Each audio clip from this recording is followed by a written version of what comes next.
If we are to build chartered cities, then we must have the ability to mass produce them and to build them on a way that is universally applicable to all the different environments in which they would be used. Obviously, we would try and build them from our own European experience, because Europe and Africa would be the places we would build these chartered cities first, because one, there's a lot of room in Africa. There's a lot of uh, immigration from Africa to Europe, which we would like to stop, because they, it's better for people to live in their own countries and develop their countries there, and thus be close to resources which those countries need, and which they can then export primary resources to Europe if they wish to, as Russia has done. I spoke about Russia as well, because it has sort of, in a sense, deindustrialized itself. Um, the need for a chartered cities to develop Russia as well as an industrial and then postmodern nation, could be key in saving Russia, and thus opening the door to Russia, to the European Union. Um, Now, these cities must be smart. They must be based on a system where everybody gets an acre of land, and which they can then use that land as capital to sell on to people who newcomers to the city, so that the city can develop a high density of people on that area. But with large houses and large apartments in the apartment buildings, which are strong, which are prefabricated, yes, in Europe, but constructed there. And we can learn a lot from the shipbuilding industry, which of course creates massive ships, but out of small parts, which are prefabricated in inland factories and then moved to the area where they're assembled in the shipyards. We could use this, for instance, in the creation of 24 carrier fleets, carrier group fleets for Europe to patrol the oceans of the world in partnership with the United States. As I said in my military Keynesian videos, in Woden's arsenal for arming European social democracy to the teeth. Now, the smart cities, of course, would be developed on good rules, and we could develop those good rules through not only just psychological and social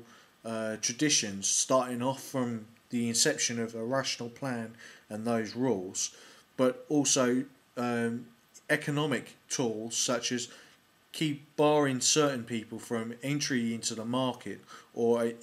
putting incentives to certain people to enter the market, such as we would like to ban, say, people from entering the market who are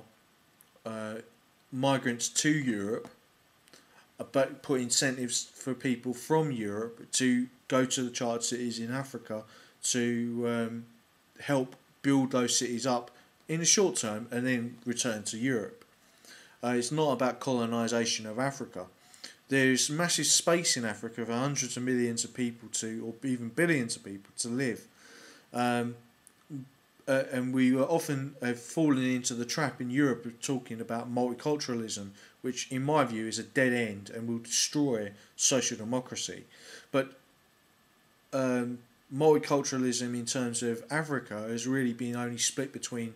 the Saharan Arabian Islamic region, the Bantu region of Central Africa,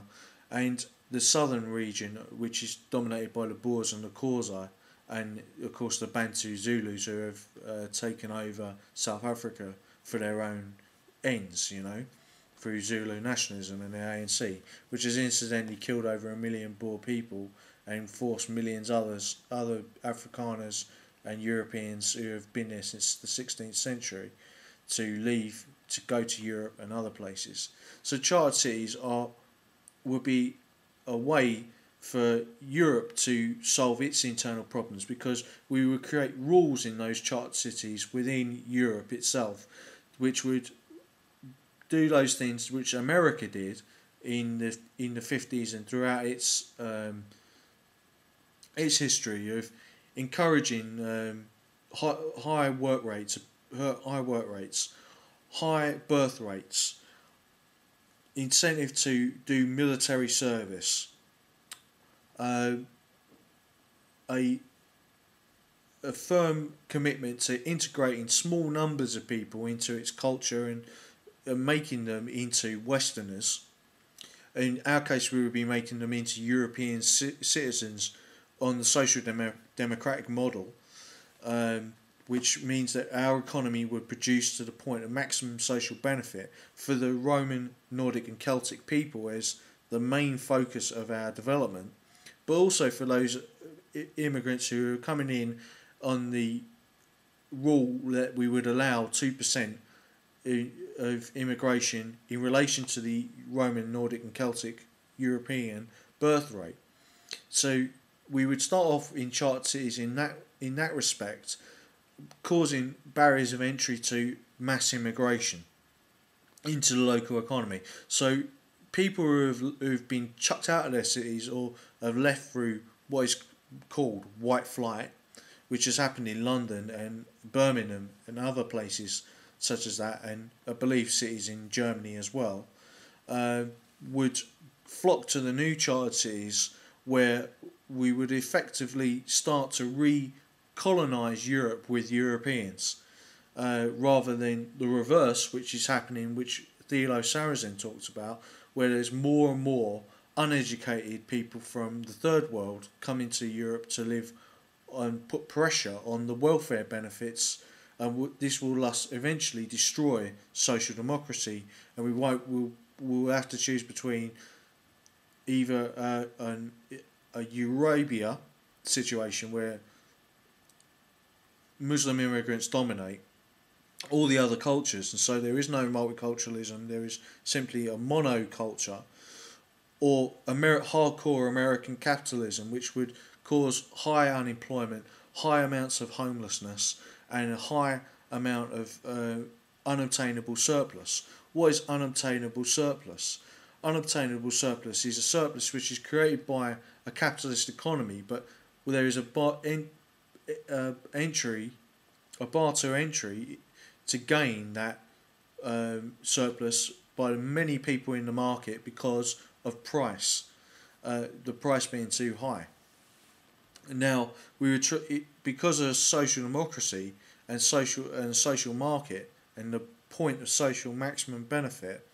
we would try to eliminate unobtainable surplus, and thus through policies which such as giving women who have a high birth rate free university education,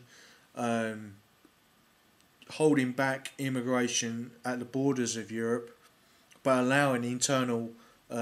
migration of people who are of European descent to chartered cities, and developing unused land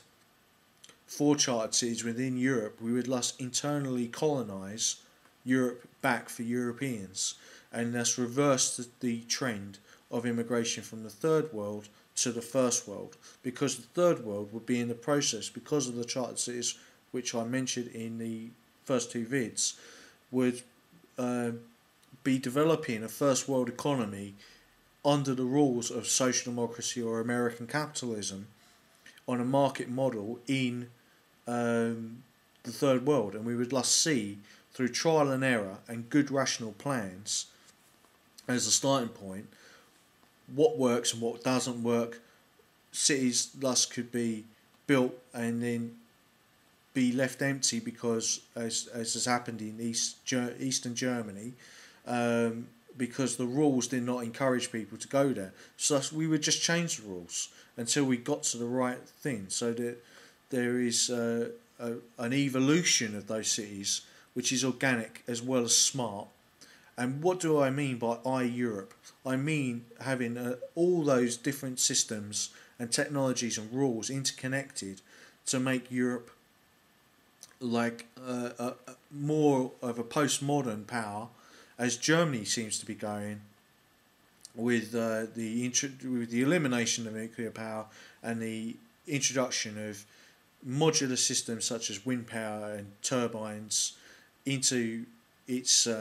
transport network and electricity network to make it a more postmodern power.